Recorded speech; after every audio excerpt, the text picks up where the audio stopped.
खुलुमबाय बे समाव आं बेलासिनि मोननैसो रादाब लाना फैलायबाय अनानै भिडिअखौ स्किप खालामाजासे जोबजासिम नायलांदो। दिनैनि बेलासिनि मोननैसो रादाबफोरा जाबाय। गिबि रादाबाव दं 7 कुइन्टेल बारमि सुपारि बोखांनो मोन्दों। मिथिनो मोननाय बादिब्ला मैया हाथियाव आरो 25टा पुलिसनि मोनसे हानजाया मेघालयनिफ्राय चिरांनि बिजनेससिम थांबाय थानाय गंथाम गारिखौ सिग्रोमनानै 7 कुइन्टेल सुपारि हमनो हादों होनना मिथिनो मोन्दों।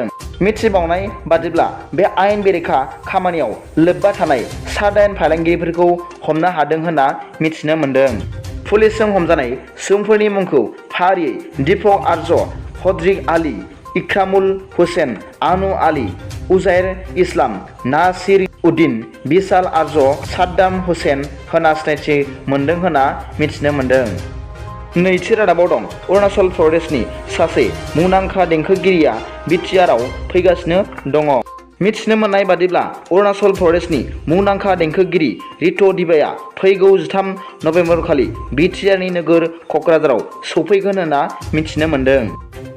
थामथि रादाबाव दं दिनै रायजोनि खुंगिरिफोरनि फरायसालिमायाव आसामनि गासै जिल्लानि जिल्ला बेंगिरिफोर आरो आसामनि गासै पुलिस बिफाननि बिबानगिरिफोरा जथायै आसाम खुंथायनि गोख्रों जौगाखांनाय आरो आयेन बेरेखा ड्राग्स फालांगिखौ बन्द खालामनाय गोदान टेक्न'लजिनि आइजेंफोर बाहायनाय आसामनि पुलिस हान्जाखौ गोदान खायदा आरो कौशलजों फोरोंथाय होनाय बायदि बायदि गोबां गोनांथार आयदाफोरखौ लानानै सावराय जथुम खुंनाय जादों होनना मिथिनो मोन्दों।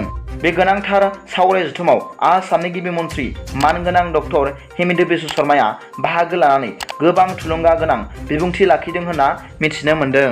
बे गोनांथार सावरायमेलाव गाहाय नेहाथारि मानगोनां पवन कुमार बरठाकुर, आसाम पुलिस बिफाननि डिजिपि मानगोनां भास्कर ज्योति महन्त आरो रायजोनि गोबां गोजौ थाखोनि खुंगिरिफोरा बाहागो लानानै सावरायमेलखौ ओंथि गोनाङै जाफुंसार खालामदों होनना मिथिनो मोन्दों।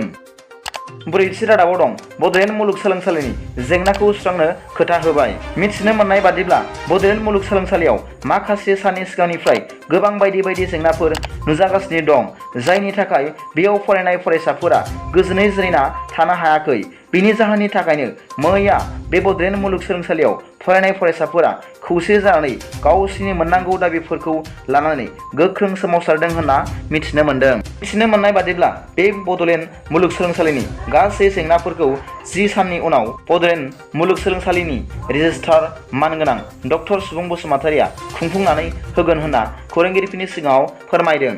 ओजों 10 साननि उनाव जेंनाफोरा सुफुङाब्ला फिन सोमावसारफिनगोन होनना बड'लेण्ड मुलुगसोलोंसालिनि फरायसा आफादनि दैदेनगिरिफोरा फोरमायदों होनना मिथिनो मोन्दों। बाथि रादाबाव दं रां लुथिग्रा 7 सुबुंफोरखौ हमनो हादों। मिथिनो मोननाय बादिब्ला SDPO BGN आरो खैराबारि पुलिस स्टेशननि मोनसे हानजाया बेंकआव थगायनानै रां लुथिग्रा 7 सुबुंफोरखौ हमनो हादों होनना मिथिनो मोन्दों। दिनैनि बेलासिनि मोननैसो रादाबफोरा दा बेखिनिल'मोन। भिडिअखौ मोजां मोनदोंब्ला अन्नानै लाइक आरो साबस्क्राइब खालामनो दाबाव आरो बेल आइकनावबो थुनानै ला, जाहाथे आं गोदान गोदान निउस आपडेट लानानै फैयोब्ला नोंथांनियाव सिगांग्रो नटिफिकेसन सौहैयो।